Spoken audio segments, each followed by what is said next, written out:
Au quartier Akogbato, dans la commune de Cotonou, depuis 2 jours, ce sont ces planches sur pilotis qui permettent aux populations de traverser la rivière. En cause, ce pont qui s'est effondré suite à la forte pluie qui s'est abattue sur la ville de Cotonou dimanche. Une situation bien difficile pour les élèves qui ont repris le chemin des classes lundi. Aller à l'école aussi, c'est un problème. On a des gens qui sont venus nous aider. Bon, ils ont mis des bois pour qu'on puisse passer sur ça, mais c'est vraiment difficile. Certains tentent de trouver une explication à cet incident et jugent la construction de mauvaise qualité. Ça là, la vétusté qu'ils ont amené, c'est comme ça. Si c'était des matériaux importants, pourquoi ça a cédé? Pourquoi ça a cédé? Pourquoi? On ne comprend plus rien. C'est quoi? Nous sommes voués à notre propre sort. Pour d'autres, c'est plutôt le dragage intempestif de sable dans la zone qui est à la base de l'effondrement du pont.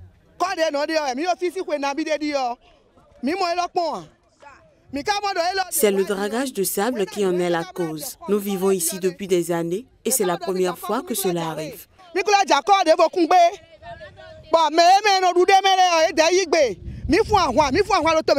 Nous avons lutté, mais les dragueurs de sable continuent leur besogne. C'est toujours à Akogbato qu'ils viennent draguer le sable, qu'ils arrêtent. Ils ont clamé partout avoir construit un pont. Voilà dans quel état ils se trouvent.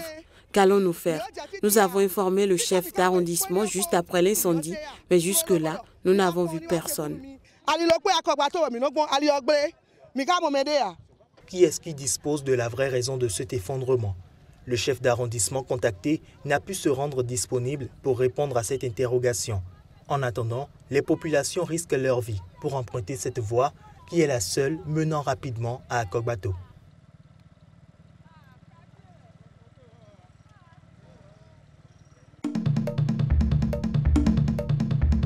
Tout en maintenant la pression avec de nouvelles manifestations le 19 octobre, le rassemblement de l'opposition congolaise s'est déclaré mardi ouvert à un vrai dialogue inclusif avec les délégués au dialogue national convoqués par le président congolais Joseph Kabila.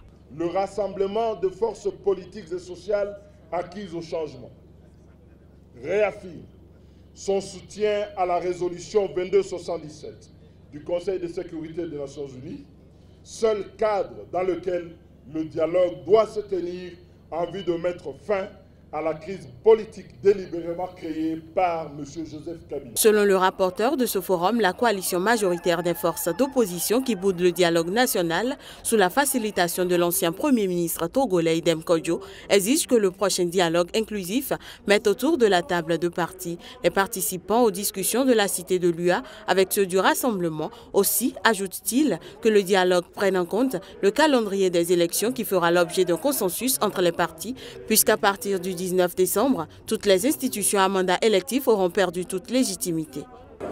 Tout le monde est d'accord de respecter la Constitution. À entendre le discours d'aujourd'hui, ils n'ont pas fermé la porte au dialogue. Je crois que c'est possible. Je vais rester vigilant et mobilisé tant que le vrai dialogue ne sera pas tenu à Kinshasa. Le mandat de Kabila au pouvoir depuis 2001 arrive à son terme le 20 décembre. La Constitution lui interdit de se représenter, mais le chef de l'État ne donne aucun signe de vouloir quitter son poste, alors que le scrutin présidentiel apparaît désormais impossible à organiser dans les temps.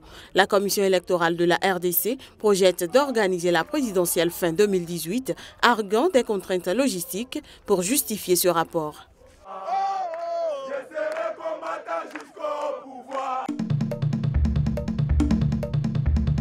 Les échauffourées ont éclaté mardi sur le campus de la prestigieuse université de Wits à Johannesburg, où les cours devaient reprendre après 2 semaines d'interruption.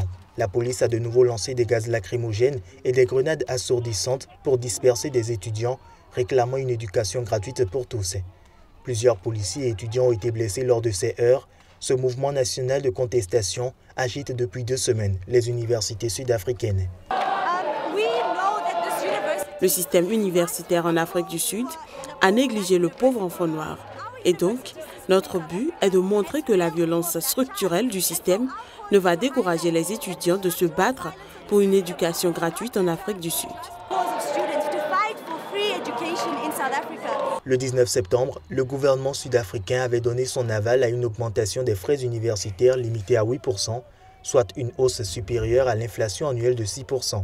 Cette décision a déclenché de nouvelles manifestations sur les campus, un an après un mouvement similaire qui s'était soldé par un gel des frais universitaires pour l'année 2016. Je ne sais pas ce que nos leaders vont faire. Ce que je sais, c'est que le seul moyen de gagner cette bataille, c'est via une manifestation pacifique. Les manifestants réclament une éducation gratuite pour tous, conformément selon eux à la Charte sud-africaine des libertés. La plupart des exigences de ce document clé, adopté pendant l'apartheid en 1955 par le Congrès national africain ANC, aujourd'hui au pouvoir, sont incluses dans l'actuelle constitution du pays. Mais l'interprétation de la charte varie. L'ANC affirme qu'elle ne prévoit pas en tant que telle l'éducation gratuite pour tous, mais seulement pour les pauvres. Le gouvernement sud-africain s'est donc engagé à prendre en charge pour 2017 l'augmentation des frais universitaires pour tous les étudiants issus de foyers gagnant moins de 600 000 rands, soit 40 000 € par an.